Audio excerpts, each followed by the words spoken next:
Assalamualaikum warahmatullahi wabarakatuh. Selamat siang dan salam sejahtera untuk kita semua. Perkenalkan, kami dari kelompok 1.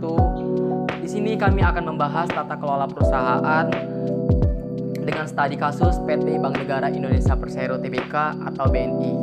Nah teman-teman, melalui video ini kami akan menjelaskan pengertian pentingnya perbedaan antara BUMN dan swasta, serta peran tata kelola perusahaan dalam pengambilan keputusan. Baiklah, tata kelola perusahaan merupakan sistem yang membantu perusahaan menjalankan kegiatan usaha secara terarah, transparan, dan sesuai aturan. Pada perusahaan seperti Bank Negara Indonesia ini, tata kelola berperan dalam menjaga kepercayaan nasabah, melindungi kepentingan pemegang saham, serta mencegah penyalahgunaan wewenang dan kekuasaan. Dengan tata kelola yang baik, perusahaan dapat meningkatkan kinerja, reputasi, dan keberlanjutan usaha dalam jangka panjang. Meskipun memiliki tujuan yang sama, yaitu menciptakan perusahaan yang sehat dan bertanggung jawab, penerapan tata kelola BUMN dan swasta memiliki beberapa perbedaan. Pada BUMN, seperti BNI, pemerintah merupakan pemegang saham, pengendalian sehingga perusahaan memiliki tanggung jawab tidak hanya untuk memperoleh keuntungan, tetapi juga mendukung pembangunan nasional, pelayanan kepada masyarakat. Sementara itu, perusahaan swasta lebih berfokus pada penciptaan nilai bagi pemegang saham.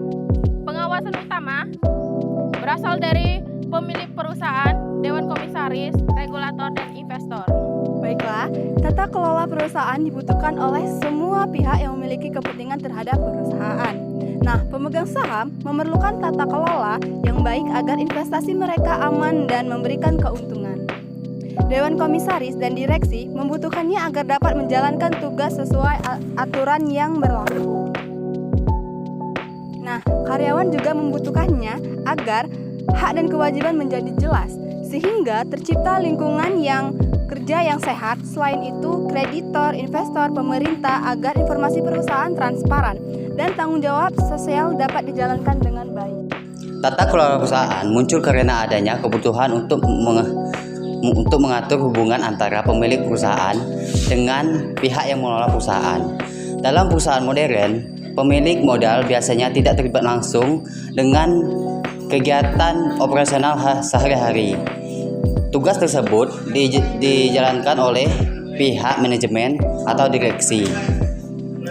Hal ini dapat menimbulkan konflik kepentingan apabila manajemen lebih mementingkan diri sendiri daripada mementingkan perusahaan. Oleh karena itu, kita memerlukan sistem yang mampu mengawasi serta mengendalikan tindakan manajemen. Nah, tata kelola perusahaan hadir untuk menciptakan keseimbangan antara kepentingan pemegang saham, manajemen, karyawan, pemerintah, serta masyarakat.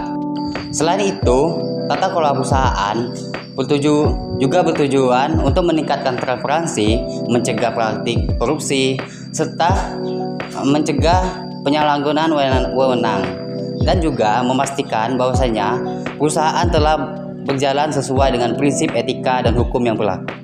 Jadi, tata kelola perusahaan itu menjadi penentu dalam pengambilan keputusan karena mengatur proses pengambilan keputusan agar lebih terstruktur dan terawasi. Di Bank Negara Indonesia, keputusan penting melibatkan direksi, dewan komisaris, dan berbagai mekanisme pengawasan. Hal ini membuat keputusan yang diambil lebih objektif, transparan, sesuai aturan, serta dapat dipertanggungjawabkan kepada pemegang saham dan masyarakat. Konsep tata kelola perusahaan sebenarnya telah berkembang sejak munculnya perusahaan modern yang memisahkan kepemilikan dan pengelolaan perusahaan. Namun, perkembangan penting tata kelola perusahaan modern terjadi di Inggris pada tahun 1992 melalui Cadbury Report atau laporan Cadbury. Laporan ini disusun oleh Komite Cadbury yang dibentuk untuk meningkatkan kualitas tata kelola perusahaan setelah terjadinya berbagai skandal keuangan di Inggris. Sejak saat itu, konsep tata kelola perusahaan terus berkembang dan diadopsi oleh berbagai negara di dunia, termasuk Indonesia.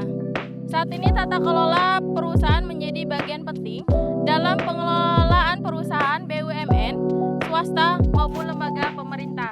Baiklah, di sini teman-teman kami akan menjelaskan kesimpulan dari materi yang telah dijelaskan dari teman-teman kami sebelumnya.